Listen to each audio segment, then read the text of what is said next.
Got me reminiscing back to when days were great. Got me wishing it was 1988. Got me reminiscing back to when times were great. Got me wishing it was 1988. Welcome back, limesters and rap enthusiasts. Once again, this is your boy Scholar from JP Line Productions, and today we present your rap flashback for May 2014. May is a big month for both album releases and birthdays. We'll begin with Slick Rick's debut record, The Great Adventures of Slick Rick, released May 2nd in 1988.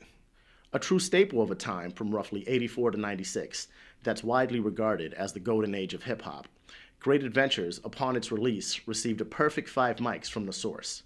Spending 5 weeks at the top of Billboard's R&B and hip-hop charts and peaking at number 31 overall, Great Adventures is full of witty, urban storytelling and boom-bap beats, which when combined with the Ruler's laid-back delivery and nasally driven voice, make for a great listen. Standout tracks include everyone's favorite bedtime tale, Children's Story, which Montel Jordan would sample for his 1995 smash hit, This Is How We Do It, Mona Lisa, which no doubt influenced the Fugees on their 1994 hit Nappy Heads, where Mona Lisa is the focal point of the song's hook and verses, The Ruler's Back, a truly underappreciated track whose title Jay-Z would bring back on his 2001 classic Blueprint record, and Hey Young World, which Nas would remake in 2010 for a Levi's jeans ad. I think we can all see the point here.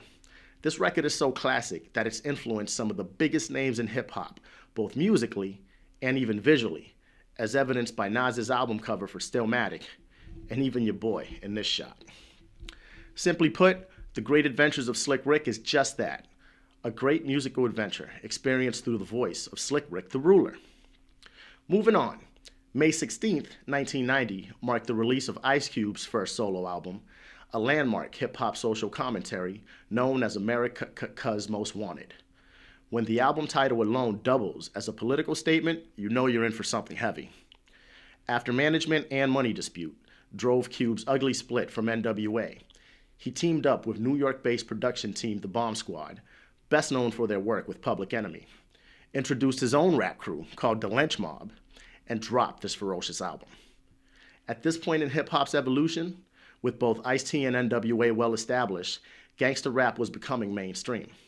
That said, however, Ice Cube's raw, political, and social edge gave Amerikka's Most Wanted more punch than its gangsterism predecessors and established Ice Cube as a force to be reckoned with for years to come.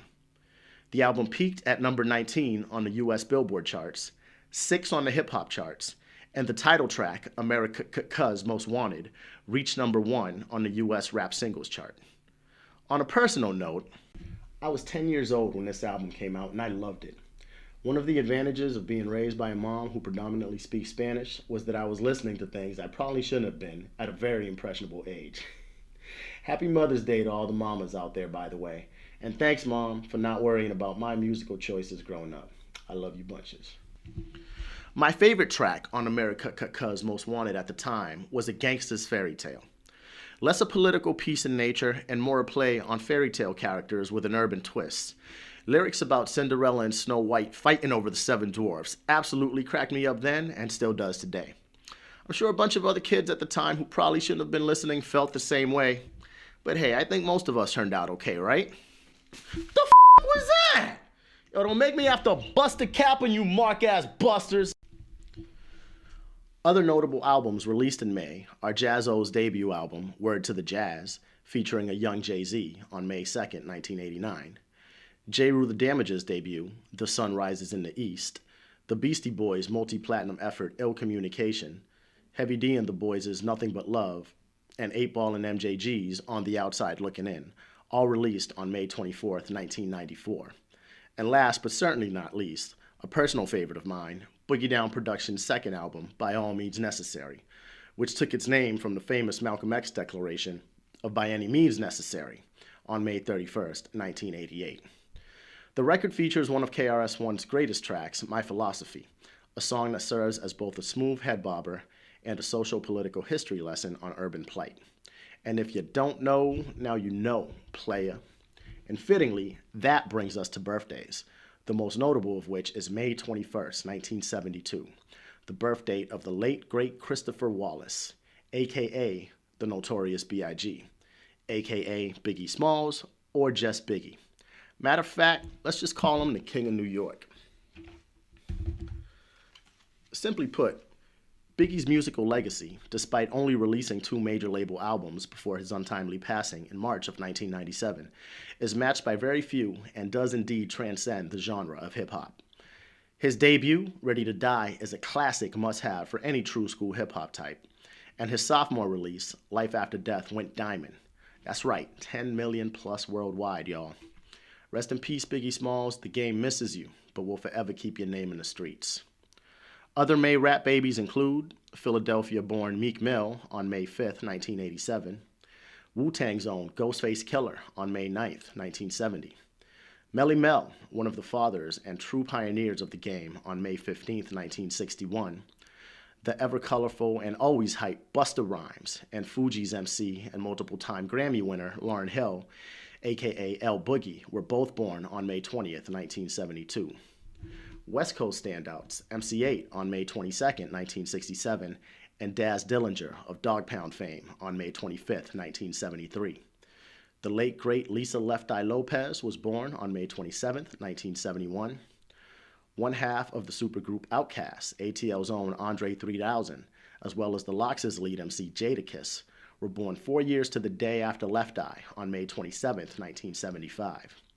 One of the illest lyricists of all time, the late and oft underappreciated Big L, was born on May 30th, 1974.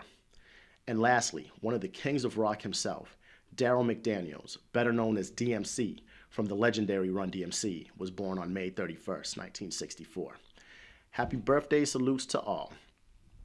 Lastly, we'd like to close out the segment by paying homage to Adam Yauch, professionally known as MCA of the Beastie Boys, who passed away on May 4th, 2012. Along with Run DMC, 2012 Rock and Roll Hall of Fame inductees, the Beastie Boys pioneered the rock-rap fusion sound that powered the careers of Kid Rock, Limp Bizkit, and Linkin Park, amongst several others. Also, as white MCs, the Beastie Boys burst the doors open for future acts such as Eminem, Third Base, Bubba Sparxxx, and Yellow Wolf.